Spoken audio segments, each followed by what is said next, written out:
오늘은 6월 18일 오바댜 1장 15절부터 21절까지 말씀을 통해서 함께 은혜를 나누도록 하겠습니다. 어제 제 친한 친구 중에 한 명이 전화가 왔어요.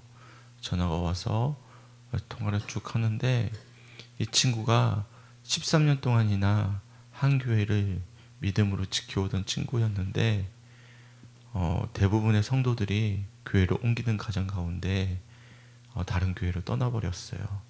그래서 자기네 가족하고 처제네 가족만 남은 것이죠. 그러면서 얼마나 속상했던지 저한테 울분을 토하면서 속상한 마음들을 쭉 이제 토로하는 거예요. 그러면서 제가 하는 말이, 정환아, 왜 정직하고 신실하게 목회하는 우리들은 이렇게 힘이 들고 다른 어떤 정치적인 방법이나 사람의 끈을 잡고 가는 친구들은 좋은 자리를 가느냐 뭐 그런 어떤 안타까운 마음을 토로하더라고요. 제가 그 친구를 참 좋아하는 이유는 사실 그 친구가 흔히 말하면 수저론 아십니까? 금수저, 은수저, 흙수저가 있는데 그 친구는 흙수저가 아니에요. 왜냐하면 아버지가 전국구 장로입니다. 그러니까 우리 감리교회 본부에서 장로회 전국연합회에서 혁신위원장을 맡고 있는 직책을 가지고 있는 장로의 아들이에요. 그러니까 수저로 치면 은수저죠. 금수저는 목사 아들이 금수저고요. 목사들 안에 사는 말이에요. 이제 그런 전국구 장로 아들은 은수저라 부릅니다. 왜냐하면 그만큼 기회가 많이 들어와요. 어떤 기회냐면 뭐 바꿔가는 기회든지 돈을 주고 가는 기회든지 여하튼 여러 가지 기회가 많이 들어가는데, 이 장로님이 혁신위원장이잖아요.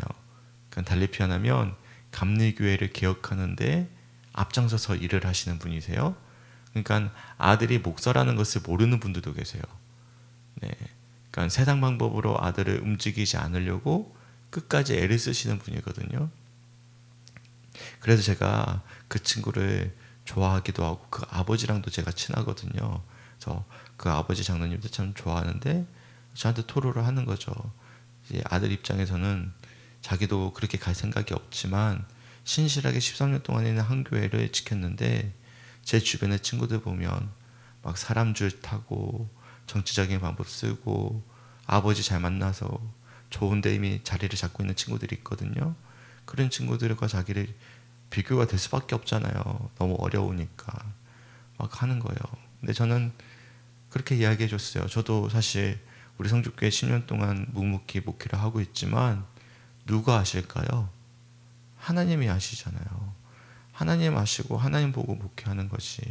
그리고 저는 이 단어를 저는 요즘에 소망하게 되는데, 우리 하나님은 역전의 하나님이십니다. 신실하게 목회하는 성도들이나 또 신실하게 믿음의 여정을 걷는 성도들이나 목회자들이 지금은 당장의 환난과 고난을 받는 것 같지만 여호와의 날이 오되면 역전된다라는 거예요. 분명히 주님께서는 알고 계신다라는 것이죠. 제가 잠깐 그런 말씀을 드린 이유가 있습니다. 오늘 15절 말씀에 등장하는 이 표현이 어려운 신학적인 용어로 표현한다면 여호와의 날을 지칭하는 표현입니다. 여호와의 날. 잘 기억하세요. 왜냐하면 이게 소선지서에는 여호와의 날이라는 표현이 자주 등장합니다. 왜 그러냐면 소선지서가 쓰여진 때는 대부분이 이스라엘 백성들이 바벨론의 포로로 잡혀 있든지 여러 가지 어려움을 겪고 있던 상황 속에 쓰여진 편지거든요. 그런데 그때 전해졌던 말씀들 속에 여호와의 날이라는 표현이 종종 등장해요. 대표적으로 요엘서에 보시면 명확하게 등장합니다. 이 여호와의 날이 어떤 날이냐면 하나님의 심판의 날입니다. 근데 하나님의 심판의 날인데 이 하나님의 심판의 날이 믿지 않는 사람들에게는 어떤 날이죠? 진짜 심판의 날이에요. 그런데 믿는 사람에게는 어떤 날이죠? 구원의 날입니다. 이게 역전의 하나님이라는 거예요. 우리가 어제 말씀해 보시면 에돔의 하나님의 어떤 심판에 대한 말씀들이 쭉 이어지지 않았습니까? 네, 이게 미래 이야기지 당장에는 에돔이 지금 부유함을 누리고 있었습니다. 당장에 경제적인 부유함을 누렸고요. 그래서 세상의 어떤 다른 나라들과 조약을 맺으면서 교만함의 극치에 달했습니다. 더 나아가서 바벨론이 이스라엘을 침공했을 때 그들과 함께 예루살렘에 들어와서 약탈 행위를 했고, 그러면서 자연스럽게 잘 되는 것처럼 보였습니다. 그게 현재 보이고 있는 에돔의 모습이에요. 그러니까 지금 우리가 봤을 때, 우리 성도들이 봤을 때 그런 분들이 계시잖아요. 왜 잘 믿는 사람들은 이렇게 힘들고, 세상에서 불법을 행하는 사람들은 잘 먹고 잘 사는 그런 현실들을 보지 않습니까? 그럼 가끔 가다가 우리가 믿음이 떨어질 때면 분통이 터질 때가 있는 것이죠. 나는 이렇게 힘든데 저렇게 약한 사람들은 하나님 왜 저렇게 잘 먹고 잘 삽니까? 라고 이야기하는 상황들이 어제 같은 상황인 거예요. 에돔은 지금 그렇게 바벨론에 빌붙어서 이스라엘을 약탈하고 있는 상황이고, 이스라엘을 완전히 예루살렘까지 다 빼앗기고 멸망당한 상태고 포로로 잡혀간 상태입니다.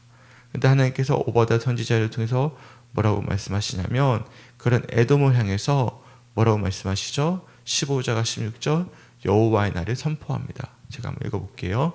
여호와께서 만국을 벌할 날이 가까웠나니 내가 행한 대로 너도 받을 것인즉 내가 행한 것이 내 머리로 돌아갈 것이라. 너희가 내 성산에서 마신 것 같이 만국인이 항상 마시리니 곧 마시고 삼켜서 본래 없던 것 같이 되리라. 아멘.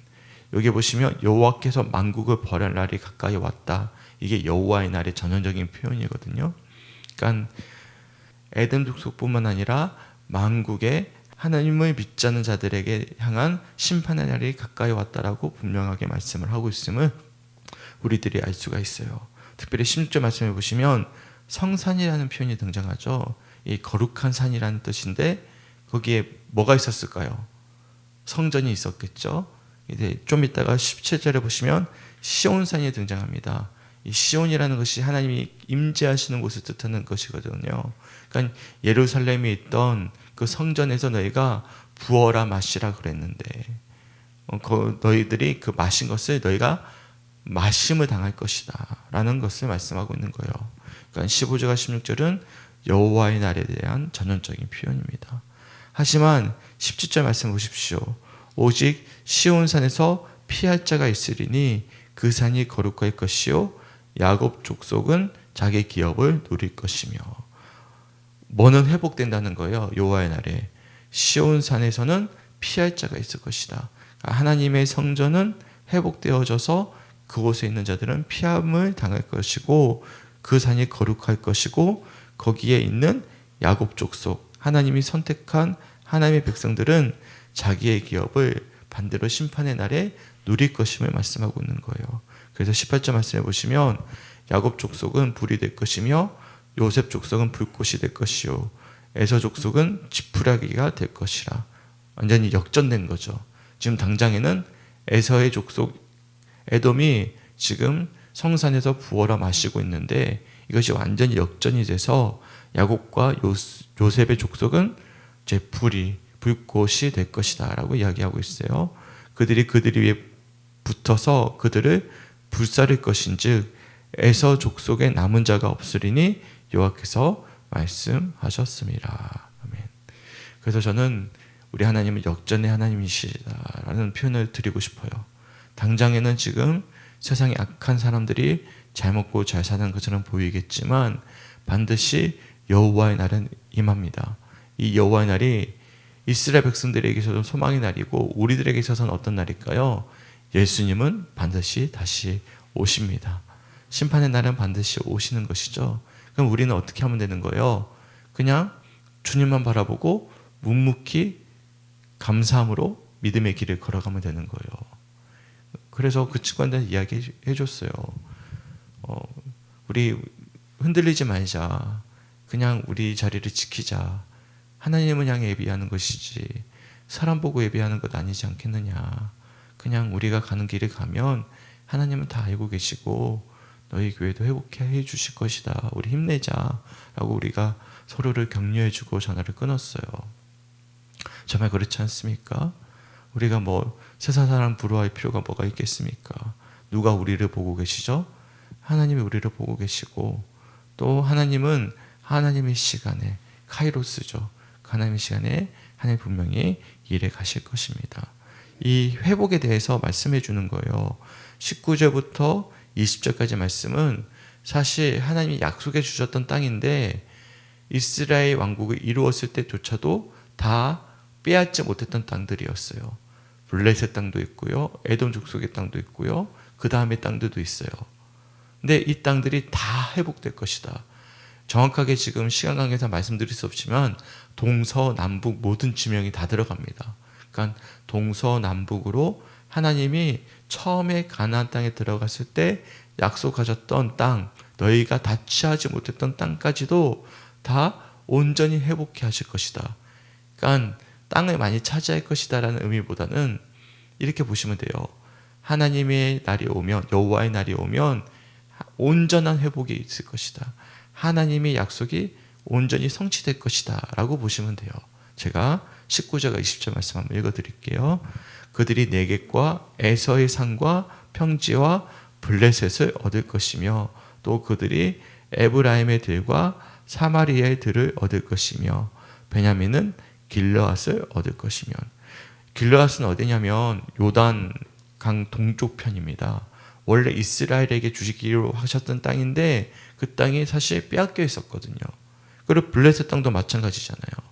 사마리아와 에브라임의 들은 지금 이미 북이스라엘 예전에 멸망했기 때문에 지금 아수르에 빼앗겨 있는 땅이고, 그러니까 동서남북에 있는 모든 땅들이 온전히 회복될 것임을 말씀하고 있는 거예요. 그래서 20절 말씀 보십시오. 사로잡혔던 이스라엘의 많은 자손은 가나안 사람에게 속한 이 땅을 사르밧까지 얻을 것이며 예루살렘에서 사로잡혔던 자들 곧 스바라사에 있는 자들은 네겝의 성읍들을 얻을 것이며 라고 말씀하고 있어요. 이 네겝의 성읍은 에돔의 땅입니다. 그리고 사르밧도 우리가 사르밧 가부 이야기할 때 이방인이라고 이야기했잖아요. 약속의 땅이었는데 다른 지역이었던 거예요. 근데 이 땅들, 이 많은 자손들이 가나안에 속한 이 땅을 온전히 약속의 땅을 회복하게 하실 것이고, 이 스바랏은 정확한 지명이 어딘지는 학자들도 모르더라고요.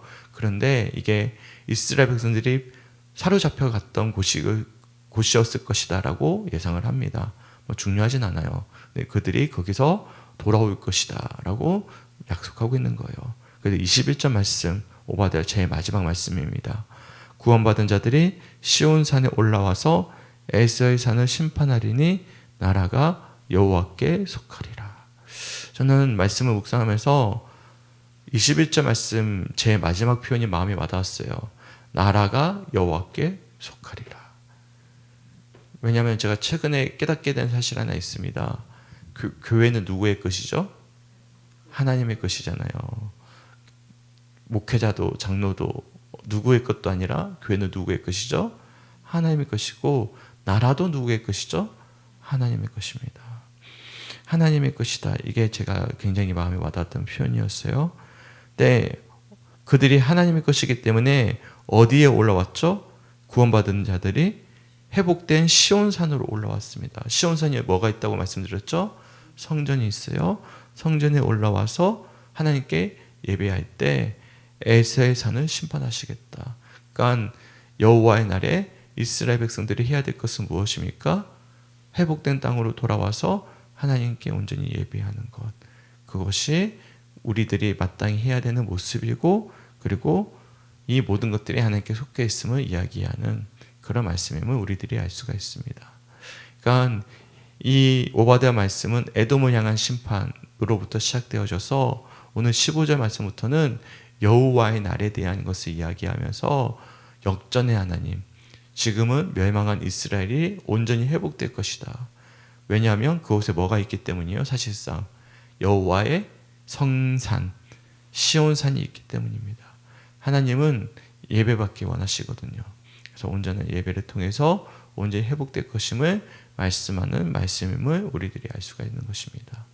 그래서 우리가 아무리 힘들고 어려워도 우리가 빼먹지 말아야 될 한 가지가 있습니다. 그것은 무엇일까요? 예배하는 거예요. 네. 아무리 힘들어도 우리가 신실하게 예배할 때 하나님은 반드시 오시거든요. 여호와의 날은 반드시 옵니다. 우리 이 삶이 영원하지 않습니다. 분명히 기억하셔야 돼요. 그럴 때 우리는 묵묵히 이 자리에서 뭐 하면 되는 거예요? 예배하면 돼요. 그러면 누가 보호해 주시죠? 피할 자가 있는 거예요? 네. 하나님께 우리를 피할 곳으로 피해 주시고 지켜 주십니다. 믿으십니까? 더 나가서 역전케 하셔서 회복케 하십니다. 저는 그 소망을 가지고 저는 묵묵히 이 자리에서 이 새벽에도 예배하고 있습니다. 이처럼 저는 전반적인 내용을 좀 소개해 드렸어요. 15절부터 21절까지 말씀은 에돔의 심판을 넘어서 여호와의 날에 대한 말씀이구나. 여호와의 날에 우리가 어떻게 해야 될지에 대해서 제가 말씀을 드렸고, 저는 개인적으로 21절 말씀이 나라가 여호와께 속했다라는 말씀이 개인적으로 제게는 마음에 와닿았던 구절입니다. 혹시 오늘은 말씀이 길지 않기 때문에 제가 최대한 짧게 말씀을 좀 나눴거든요. 아마 성도님들은 말씀을 묵상하시면서 어떤 부분에 은혜가 됐는지 한번 좀 나눠주실 분이 계십니까? 네, 장로님. 저는 17절에 우리 기온 산에서 피할 자가 있으니 그 산이 들어갈 것이요 야곱 족속 자기고 이런 뜻입니다. 야곱은 참 인간적으로 다 잘한 것은 없으나 참 늘 주님께 구하고 물론 전체적으로 볼 때는 만국에 심판할 날이 있다 이렇게 전체적으로는 저는 잘 가까이 넓게는 모르고 부분만 봤을 때 그래 다른 것은 늘 주님께 구하고 아뢰고 제사드리고 좀 물어보고 또 야곱뿐만 아니라 그 족속까지 참 그에 따른 그 족속까지 참 그 성산에 들어갈 수 있도록 주님께서 역사하시는 걸 볼 때 나도 잘해야 되겠다 하나님께 그런데 뿐만 아니라 내 주변의 가정이나 교회나 다까지 복을 받을 수 있도록 내가 참 열심히 해야겠다. 네, 감사합니다. 나눠주셔서 감사하고, 그렇죠. 야곱이란 말 뜻이 사실 뒤꿈치를 잡는 자라는 뜻이잖아요. 발 뒤꿈치. 사실 그가 삶이 그랬지만 하나님께 예배드리는 것을 멈추지 않았던 그 족속들을 하나님은 기억하셔요. 그리고 그들이 자기 기업을 누릴 것이다라는 이 표현에 은혜가 되셨음을 나눠주셨습니다. 너무나 감사하고요. 혹시 또 나눠주실 분 계십니까? 우리 네. 이 말씀을 저도 17절에 은혜를 받았는데 참 우리 하나님은 역전하시는 하나님인데 진짜 예배 생활이 중요하고 그거를 더 깨달았습니다. 예배 하나님께 드리는 예배 생활. 네, 맞아요. 예배를 드릴 때 하나님이 피할 곳을 주신다라는 것, 이것을 기억하시고 우리가 우리 장로님.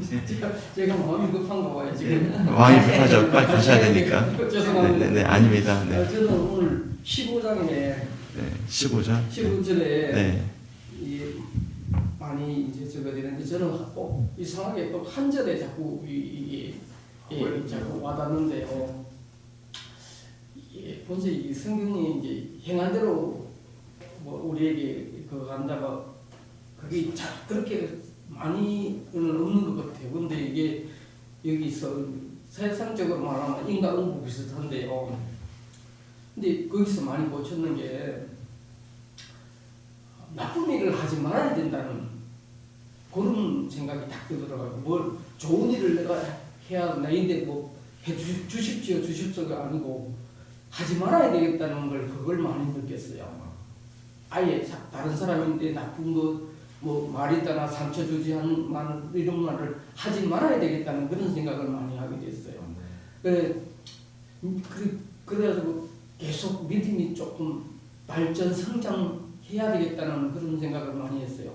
그리고 한 15년, 20년 전에 부끄러운 말씀입니다만 하나님 반드시 오시는데 하나님 알았으면 좋겠다고 이대로가 좋다고 지금 이대로가 좋다고 그래 생각했을 때가 있었거든요.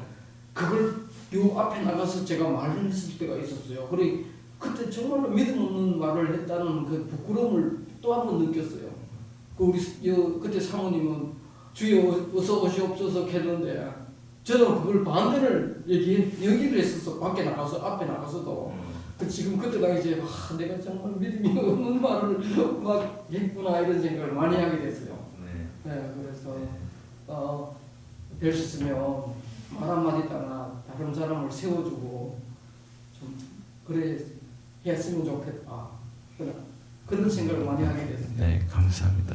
네, 장로님 이미 그렇게 하고 계시는데요. 네, 또 교회 내와 또 다른 삶은 또 다르니까요. 네, 항상 그렇게 오늘 말씀을 통해서 그렇게 말씀해 주셔서 너무나 감사합니다. 네, 한 구절 꽂히는 게 중요해요. 그러니까 지금은 저는 설교자로서 다 전반적인 걸 소개해 드리는 거고요. 큐티는요, 사실 한 글자에 꽂혀도 됩니다. 네, 무슨 말인지 이해가시죠? 네, 말씀을 듣고 나서 한 구절을 붙잡는 것, 이게 큐티의 묵상의 묘미입니다. 그러니까 잘못된 거 아니세요? 그렇게 항상 그렇게 하시면 됩니다. 나눠주셔서 너무나 감사합니다. 혹시 또 나눠주실 분 계십니까? 예, 저 15절 네. 장로님처럼 네, 내가 행한 대로 너도 받을 것인즉 여기 줄을 쫙 껐는데 네, 정말 우리의 어떤 삶의 모습들 하나님 보고 계신다. 네, 맞아요. 조심해야 되겠다. 네, 그 생각을 했습니다. 네, 감사합니다. 네, 하나님은 분명히 보고 계십니다. 우리가 지금 뭘 하고 있는지 보고 계신다라는 것. 그렇기 때문에 조심보다는 감사함으로 하셨으면 좋겠어요. 조심하면 마치 내가 벌 안 받으려고 하는 것보다는 우리가 은혜 받아서 감사함으로 이것을 승화시켜서 우리가 주님의 길에 잘 걸어갔으면 좋겠습니다. 아멘. 너무나 감사하고 혹시 이미숙 권사님 혹시 나눠주실 내용 있으신가요? 전 갑자기 든 생각인데 그 제목에 예간대로 맞는 그날의 기억을 회복하는 은혜 요때 그런 것 같아요. 믿음이 딱 깔렸을 적에는 그렇게 힘든 건 모르겠는데 진짜 저번에 말한 것처럼 믿음이 올라갈수록 좀 안 좋은 것들이 많이 생기는 것 같아요. 그래도 옆을 보지 말고 앞만 보고 가자. 갑자기 그런 생각이 들었어요. 감사합니다. 저는 제목이 없어요. 그래서 어떤 제목인지 모르겠는데 제목 말씀해 주셔서 너무나 감사하고요. 그래요. 믿음이 올라갈수록 도리어 마귀는요 우리를 내버려 두지 않거든요. 네, 계속 찔러대죠. 찔러대는데 그럴 때 우리가 변치 않게 하나님께 예배했을 때는 하나님은 다 알고 계시고 또 우리를 지켜주신다. 그런 내용 나눠주셔서 감사합니다. 우리 사모님은 어떠신가요? 저도 이렇게 전체 보면서 공의로운 하나님이시지만 또 이렇게 말씀해 주시는 것 자체가 내가 너희들 이렇게 심판할 거야 라고 얘기하시지만 또 되게 기회를 주시는 이렇게 따뜻한 말씀이지 않을까 이런 생각이 또 들었어요. 그리고 마지막 절에 이건 그냥 개인적인 생각이니까 네, 혹시 안 맞으면 얘기해 주시고 21절에 시온산에 구원받은 자들이 올라가서 에서의 산을 심판한다 했잖아요. 시온 산도 산이고 에서의 산도 산이면 세상에 살면서 산에 오른 사람들이 참 분별을 못할 수도 있겠다. 이것도 산이고 저것도 산이니까 내가 이곳에 있으면 시온산이라고 생각할 수도 있겠다. 이런 생각들을 하면서 정말 분별해야 되는구나 이 시대에서 이런 생각을 했습니다. 네, 그렇게 볼 수도 있겠네요. 이건 또 개별 묵상이죠. 시온산도 산이고 에서의 산도 산이죠. 근데 우리가 어디 산이 있는지 우리가 압니까 모릅니까? 모를 수도 있죠. 그러니까 이게 분별이 필요하구나. 네, 네, 이게 큐티 묵상의 백미입니다. 네, 하여튼간 감사하고요. 네, 뭐 틀린 묵상 아니에요. 그게 개인 묵상 저도 몰랐던 부분인데 그렇게 묵상할 수도 있겠구나 싶습니다. 여튼 개별로 다 나눠주셔서 감사하고요. 그리고 온라인을 듣는 분들도 한번 꼭 말씀을 읽고 나서 말씀을 들으세요. 저는요 묵상을 나누는 게 아니라 전반적인 내용을 소개해 드리는 거예요. 그리고 오늘 나눴던 분들처럼 개별로 묵상하시면 돼요. 이게 큐티입니다. 내 말씀을 찾는 거니까. 답을 찾는 게 아니에요. 그러니까 이 내용 전체를 다 요약해서 이야기할 필요도 하나도 없고, 이 전체 내용 중에 한 부분만 이야기하셔도 되고 그냥 내 개인적인 감동을 이야기하셔도 되는 거예요. 너무나 잘해 주셨고 풍성히 나눠주셔서 감사합니다. 오늘 주셨던 말씀 개별로 꼭 잘 묵상해 보셨으면 좋겠습니다. 우리 함께 기도할게요. 화요일은 교회를 위한 기도인데 3가지 기도 제목 읽어드릴게요. 첫 번째, 교회의 주인은 오직 하나님이심을 진심으로 믿고 고백하는 우리 교회가 될 수 있도록. 두 번째, 세상의 빛과 소금의 역할을 감당할 수 있는, 그래서 복음의 진리에 굳게 서는 우리 교회가 되도록. 세 번째, 그의 피값으로 세우신 교회가 영혼을 살리고 복음을 전하는 사명을 집중할 수 있도록 교회를 위해서 기도해 주셨으면 좋겠습니다. 저는 우리 교회가 너무 귀하다고 생각을 해요. 성주 땅에 분열이 가득하고 서로 다투고 미워하는, 저는 그래요. 교회 내에서 왜 미워하는데 어떻게 신앙생활을 할까 싶어요. 아무리 다퉈도 사랑하고 귀하게 여겨야 그게 신앙생활이 되지. 그런데 보면 다들 막 분열하고 다투고 하는 이야기를 들을 때면 마음이 무너집니다. 근데 우리 교회는 그래도 다들 하나 되기 위해서 모두 다 애를 쓰고 있는 그런 모습을 볼 때면 참 귀한 것 같은데요. 우리 교회가 해야 될 역할을 앞으로 잘 감당할 수 있도록 우리 함께 기도해 주셨으면 좋겠고, 한 가지는 반드시 기억하셔야 될 게, 교회의 주인은 내가 아닙니다. 하나님이십니다. 하나님이 일해가십니다. 그래서 교회 주인 하나님이심을 기억하면서 기도해 주셨으면 좋겠습니다. 우리 오늘 하루 우리 교회를 위해서 중보해 주셨으면 좋겠어요. 우리 함께 기도하겠습니다. 주님, 너무나 감사합니다. 오가대 말씀을 마무리하면서 에돔으로부터 시작된 심판의 말씀이 만국으로 퍼져나가며 여호와의 날이 반드시 오실 것임을, 그리고 그 날 중에서 시온산에서 예배하는 자들은 하나님께서 피할 철을 주시고 지켜주신다는 말씀을 통해서 우리에게 도전과 위로를 주심에 주님 너무나 감사합니다. 하나님, 우리에게 맡겨진 그 자리에서 변치 않게 예배하게 하시고 하나님의 하나님 되심을 고백하게 하시며, 또한 우리가 정말로 하나님께 영광 올려드릴 때 역정케 하시는 하나님의 은혜를 경험하는 우리 모든 성주교회 성도들의 믿음의 여정 될 수 있도록 인도하여 주시옵소서. 더군다나 분별할 수 있도록 인도하여 주시옵소서. 우리가 서 있는 곳이 시온산인지 에스의 산인지 우리는 알 수 없지만 주님 분별케 하여 주셔서 주님, 우리가 정말로 하나님을 진정으로 예배하는 자들이 될 수 있도록 인도하여 주시옵소서. 우리 교회를 위해 기도하기 원합니다. 주님, 우리 교회 가운데 함께 하시고 정말 하나님 기뻐 받으시는 교회, 하나님의 주인이 되는 교회가 될 수 있도록 변치 않게 우리가 중보하는 오늘 하루가 될 수 있도록 인도하여 주시옵소서. 감사드리며 우리를 사랑하시는 예수님의 이름으로 간절히 기도드렸습니다. 아멘.